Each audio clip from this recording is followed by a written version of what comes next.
ప్రేక్షక అభిమాన దేవుళ్ళకి మేము ఇక్కడికి వచ్చి చెప్పడానికి ఏంటంటే మా సినిమాని మేము అనుకున్న ప్రకారం మీకు నచ్చి మీరు సూపర్ హిట్ చేసినందుకు మీ అందరికీ మేము కృతజ్ఞులం అని చెప్పడానికి ఫస్ట్ అది చెప్పాలి కదా.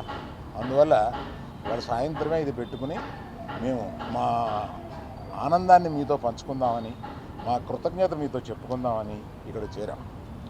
సో నేను రాత్రి 24 గంటల క్రితమే చెప్పాను, there will be lot of surprises and the best surprise is our hero.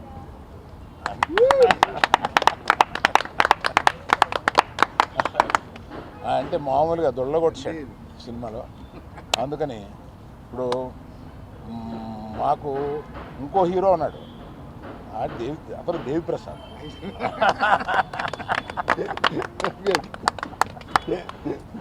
ఈ సినిమాలో నువ్వు ఇంచుమించు సెకండ్ హీరో క్యారెక్టర్ ప్లే చేసి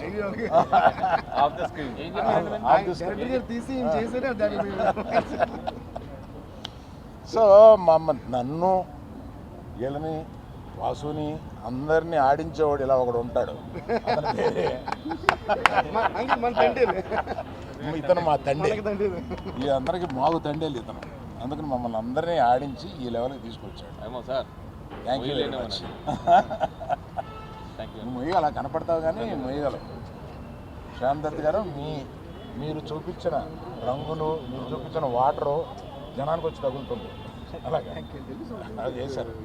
thank you sir art director గారు, మీరు చేశారు. Thank you for your support. AD me partner AD కనపడట్లేదు?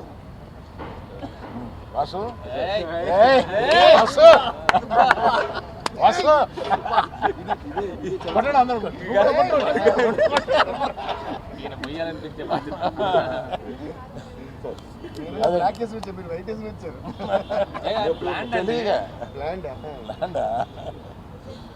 So ఇక్కడి నుంచి ఈ రోజు నుంచి ఇక పండగ ప్రారంభం అవుద్ది.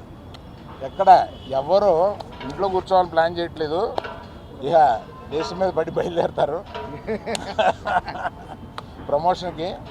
దేవిశ్రీ ప్రసాద్ ఒక్కడే నన్ను వదిలేండి బాబు, నాకు ఇంకా ఆగిపోయిన సినిమాలు ఉన్నాయి, నేను నెలగా మీరు ఆపేసి పెట్టుకుంటున్నారు అంటున్నారు. అయినా వదలట్లేదు, ఆయన కూడా వస్తున్నారు. నిజమే, 1 మంత్గా నేను పగలు రాత్రులు పాపం మ్యూజిక్ డైరెక్టర్ కాకుండా రకరకాల పనులు చెప్పాము నీకు, రకరకాల పనులు చెప్పాము. అవన్నీ బాగా చేసి పెట్టావు Devi. Thank you very much. Thank you everyone who has supported this. Particularly thank you media, you took this film to another level. Thank you very much.